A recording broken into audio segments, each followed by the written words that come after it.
3.3, we're comparing linear and exponential growth. So you'll have to recall how to build a linear model and compare it with what we've been doing, which is build exponential models. If you recall, when we did linear models, we talked about average rate of change, where we were looking at the differences in our y values over the differences in our x values. We can still do that to compare linear and exponential models. Specifically, we found that with a linear equation, this value, which is the average rate of change, was always constant. This was our slope for our line, right? So this is a really important concept for lines, but when we're talking about exponential growth, this is not going to be constant anymore. What will be constant is something called the percent rate of change. And this corresponds to your growth rate. It's the difference in your x values, so f of x plus 1 minus f of x, right, one time period, over the value of f of x. That will get you your growth rate. Now, this is going to be constant for all of our exponential models, and because it corresponds with our growth rate. So it's telling you the percent of increase or decrease between your time steps. So we can look at this specifically by looking at a data set, and we can evaluate our average rate of change and our percent rate of change to determine if it's linear or exponential. So here's a table with our data. I'm just going to have to walk you through what we're doing. So in this case, our x values go 0, 1, 2, 3, 4, 5, right? So the change in our x's is always 1, so I'm dividing our average rate of change, which is this third column, I'm just dividing that difference by 1 each time, because that's our change in x.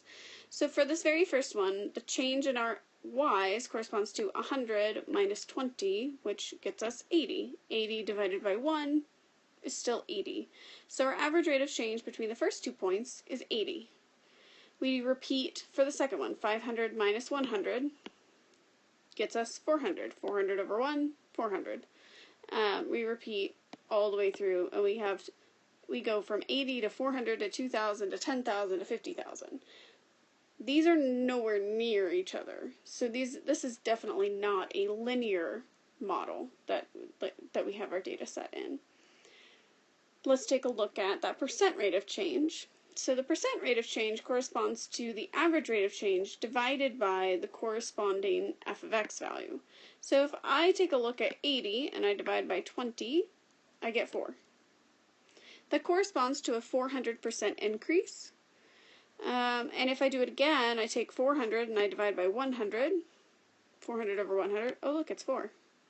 2,000 over 500, 4. It continues, it's 4 for all of the values. Now, since r here has the same value for all of them, we know it's an exponential model, and it has an increase of 400% for each time period. So, just to summarize, since the average rate of change is not constant, it's not linear. But since r is constant, we know it's an exponential model. Now, specifically, if you recall, your growth factor A was your growth rate plus 1, which in this case would be 1 plus 4, or 5. So we could construct our exponential model the same way that we constructed linear models from data. We determine the growth rate, that tells us what our growth factor is, and then we also had an x equals 0 term. So we know that up here, f of 0 gave us 20, and so our initial value is 20 in this case. So by combining what our a and our c are, we have our exponential model. This data set came from the exponential function f of x equals 20 times 5 raised to the x power. Now, based on what we had in the last data set, it's very easy to assume that exponential growth is always bigger. It isn't always bigger, but there will always be an x value at which the exponential growth will likely surpass the linear growth if they are both increasing functions. So let's take a look at an example comparing linear and exponential growth. So one of them is going to be a straight line, and the other one is going to have a curve to it. Now, if we start with a researcher has 20 cells in a culture, and one of the techs that works for them estimates the number of cells will increase by 10 per hour. It's just a flat, consistent rate every hour. Well, the other one is estimating that they'll increase by 20% per hour. Build models for both scenarios. So the first one, because it's a constant rate every hour, is going to be linear. So we start with 20 as our B value, and the rate at which things are increasing corresponds to our M, right? So 10x plus the 20 that comes from the initial value. Whereas for the exponential model, we have an increase of 20% per hour, so we know that our A value is going to be 1.2, and that gets us a 1.2 to the x. The initial value, again, is still 20, so we have a 20 out front. So we end up with the line 20 plus 10x, and the exponential model 20 times 1.2 to the x. If you were to graph these, there is going to be a point at which C2 overtakes C1. But if we just look at the first 4 hours of this scenario, it hasn't yet. Which is something that's interesting for you to know, is that not always is the exponential model going to overtake it in the time that you're looking at it. But if you graph this on your calculator, eventually C2 is going to go up and overtake C1. It'll be bigger. But right now, right, they're both starting at 20, so they start at the same point. And then, as you can see, the first time period, the tech that said 10 per hour has a much larger increase than the tech who said 20%. So 24 and 30, that's a significant difference at this point. And it continues to be with 29 and 40 and 35 and 50 and 41 and 60. But as you can see, it is getting to a point where this starts to grow faster. And so you had an increase of 4, an increase of 5, an increase of 6, another increase of 6. It's probably going to continue to increase and eventually surpass 10. But it's just important to see that these have very different behaviors.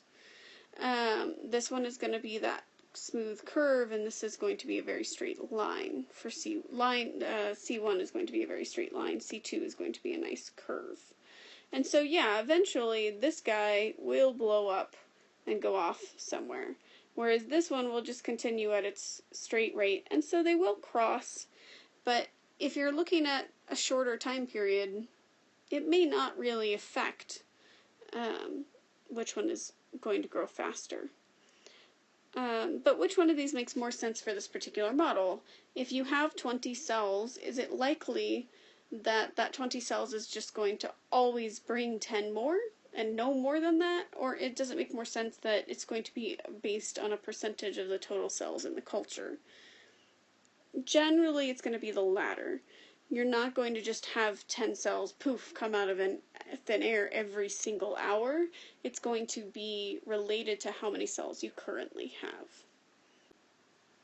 The last thing from this section is called logistic growth.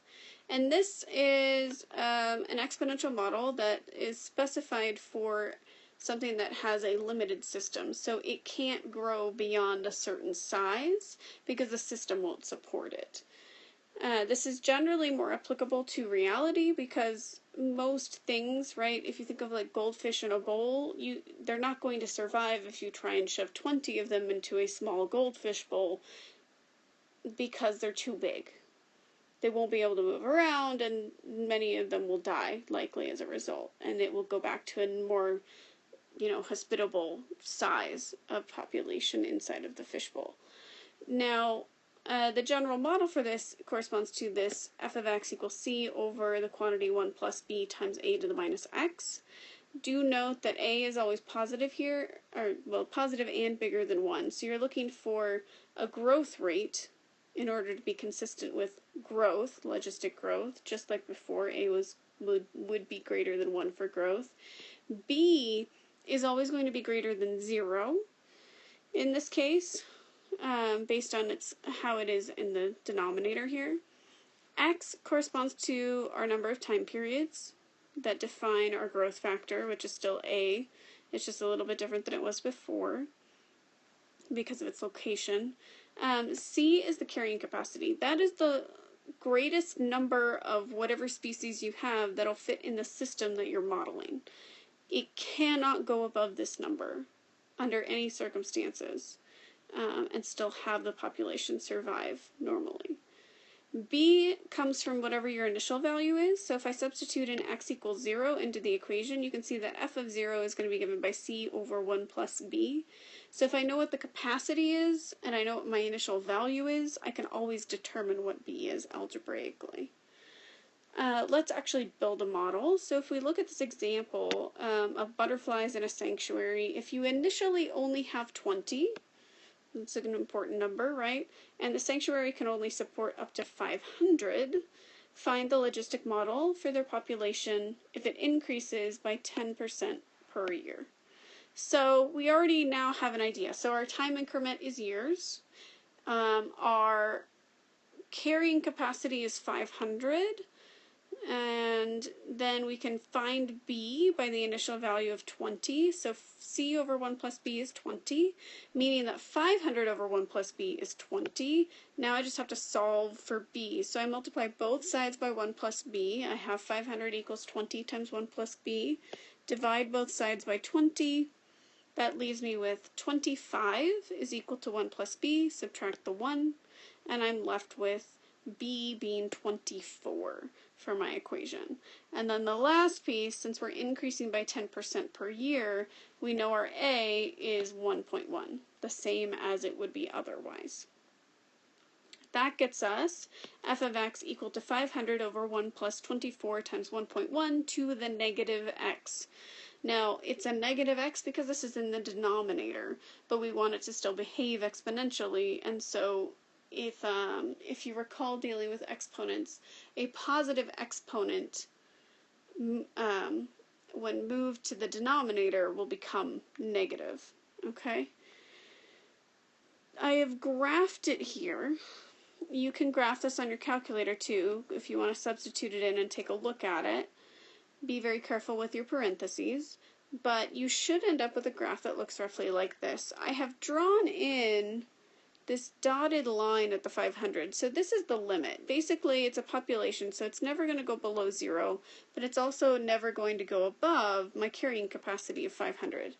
And this is something we will probably talk about more in the future, but for now, I will just tell you this is called a horizontal asymptote.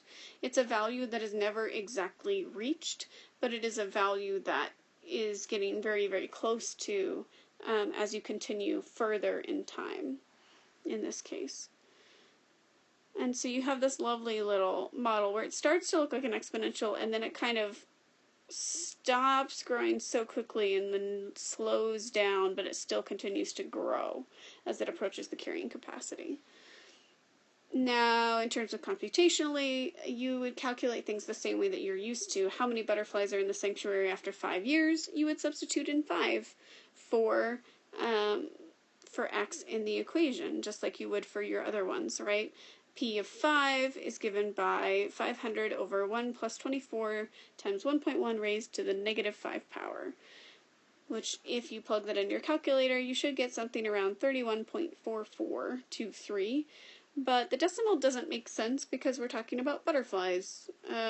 Partial butterflies are not born, so, or at least not generally. So we would expect to see 31 butterflies. If we were actually counting the population 5 years later, we would expect to see about 31. Please let me know if you have any questions. See you in class.